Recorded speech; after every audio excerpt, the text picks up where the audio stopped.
अवां क़ौम परस्तनि जो त कम ई इस्लाम खे बदनाम करणु आहे। छल न को मुलो ॾिसो कुते वांगुरु चोटी था पओ।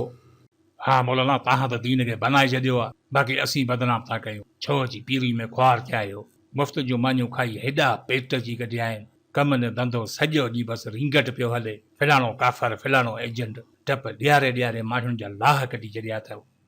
हा पुटु, तव्हां त सिंध खे अॾे छॾियो आहे, बाक़ी असां दीन लाइ कुझु कोन कयो। छल न तव्हांजो किथे जलसो थिए, पोइ रेड़ी वारे खे बि कोन था छॾियो। हुकूमत एतिरो टैक्स कोन थी वठे जेतिरो तव्हां भतो था वठो।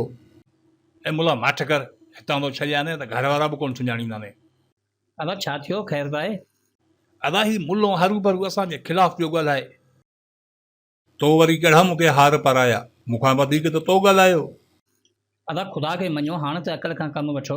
इन्हनि नफ़रतनि में असांजा 73 साल गुज़री विया, असांजा कई नसल तबाह थी विया। इन ई अरसे में दुनिया तरक़ी ऐं ख़ुशहाली जूं मंज़िलूं तय कयूं ऐं असां बिन क़ासिम जी मौत ऐं राजा ॾाहिर जी वरसी तां विड़िया पिया आहियूं। छो असां ज़िंदगी जे हर शोबे खे हिक ई नज़र सां ॾिसूं था? छो असां ईअं था सोचूं त सभु असां वांगुरु सोचनि? हर इंसान पंहिंजी सोच जे मुताबिक़ पंहिंजो नज़रियो रखंदो आहे। न हर माण्हू मौलवी थी सघे थो ऐं न ई हर कंहिंखे क़ौम परस्त बणाए सघूं था।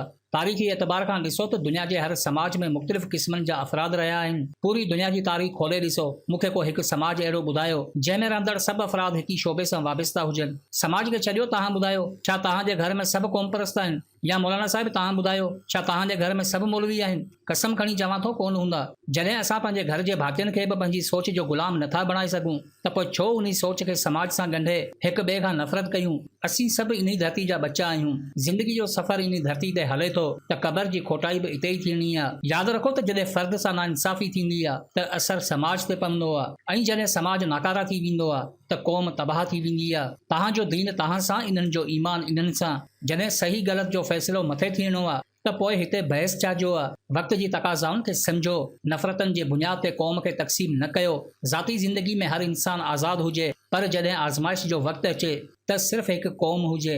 असीं मज़बूत तॾहिं आहियूं जॾहिं हिकु आहियूं। इख़्तिलाफ़नि में त अफ़गानी बि असां खां ॾाढा थी वेंदा। अदा ॻाल्हि बिल्कुलु सही कई अथई, पर समाज जी हालत तव्हांजे साम्हूं आहे। अदा हिकिड़ी ॻाल्हि यादि रखो त असां उहो ई कुझु कयूं था जेको असां सोचूं था, उन खां अलावा कुझु करे नथा सघूं। असांजी दुनिया, असांजी ज़िंदगी असांजी सोच ताईं महदूद हूंदी आहे। असां सिर्फ़ु पंहिंजी सोच जे मुताबिक़ ॾिसी सघूं था, उन खां अलावा कुझु ॾिसणु नामुमकिन आहे। मुस्बत सोच बहितर इंसान सां गॾु बहितर समाज जो बुनियाद विझंदी आहे। अॼु असां जंहिं समाज में रहूं था, इहो समाज माज़ी जी सोच जो नतीजो आहे। असां हिन वक़्तु जहिड़ा आहियूं, इन खां मुख़्तलिफ़ थी सघूं था? बिल्कुलु न। असां हमेशा अहिड़ा ई हूंदासीं जहिड़ो असांजो समाज आहे। तारीख़ी लिहाज़ ऐं नफ़सियाती एतबार खां हर पैदा थींदड़ ॿार पंहिंजे माउ पीउ जो कुझु खूबियूं पाण सां गॾु ज़रूरु खणी ईंदो आहे। हू पंहिंजी ज़िंदगी जा शुरूआती 15 साल अक़ल ऐं शऊर खां पूरी तरह कमु नथो वठी सघे। लिहाज़ा ॿार माउ पीउ जे उन्हनि कुझु खूबियुनि सां ई ज़िंदगी जे सफ़र जो आगाज़ कंदो आहे, जेकी खूबियूं माउ पीउ जे तरफ़ां ॿार खे वरसे में मिलनि थियूं। उन्हनि खूबियुनि जे बुनियाद ते सोच जी नशोनुमा थींदी आहे ऐं पोइ उहा ई सोच समाज ते असर अंदाज़ थींदी आहे। इल्मु दुनिया जी उहा वाहिद शइ आहे जेका उन्हनि खूबियुनि खां हटी करे दिमाग़ खे नई सोच ॾींदी आहे। असांखे जेकी खूबियूं वरसे में मिलियूं, उन सोच ते हली असां अहिड़ो समाज ठाहियो आहे जंहिंमें दुनिया जी हर बुराई उरूज ते आहे। असांजो सभ खां वॾो अलमियो इहो रहियो आहे त हिते मोहबत खां नफ़रत करे नफ़रत खे सलाम कयो वियो आहे, मज़लूम खे अलविदा चई ज़ालिम जो साथ ॾिनो वियो आहे। मुनाफ़िक़त जो मादो अक्सरियत में हुजे त हक़ जी ॻाल्हि गुनाह लॻंदी आहे। ज़ुल्म, नाइंसाफ़ी, नफ़रत, इंतहा पसंदी, इहे सभु एजादूं असांजूं न आहिनि, बल्कि असांखे वरसे में मिलियल आहिनि। छा तव्हां पंहिंजे ईंदड़ नस्ल खे इहो सभु कुझु ॾियणु चाहियो था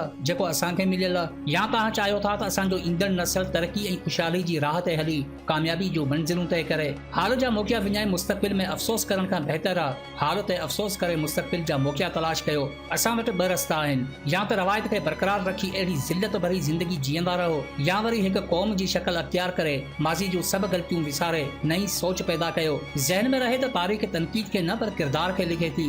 इब्राहिम अल फज़ारी, जाबिर बिन हयान, याकूब बिन तारिक अल मसूदी, उमर ख़याम ऐं अल जज़ारी जहिड़ा हज़ारे मुसलमान साइंसदान अॼु बि तारीख़ में सिर्फ़ पंहिंजे किरदार जे करे ज़िंदा आहिनि। Che Guevara, James Connolly, Fidel Castro, Lenin ऐं मैक्सिमिलियन रॉबिस्पायर जहिड़ा अज़ीम इनकलाबी लीडर पंहिंजी सोच ऐं सचाई जे करे दुनिया जा अज़ीम लीडर बणिया। कुझु बहितर करणु चाहियो था त बहितर सोच पैदा कयो। मायूसी जी ॻाल्हि नाहे, दुनिया जो हर तरक़ी याफ़्ता समाज मुश्किलातूं बर्दाश्त करे उथियो आहे।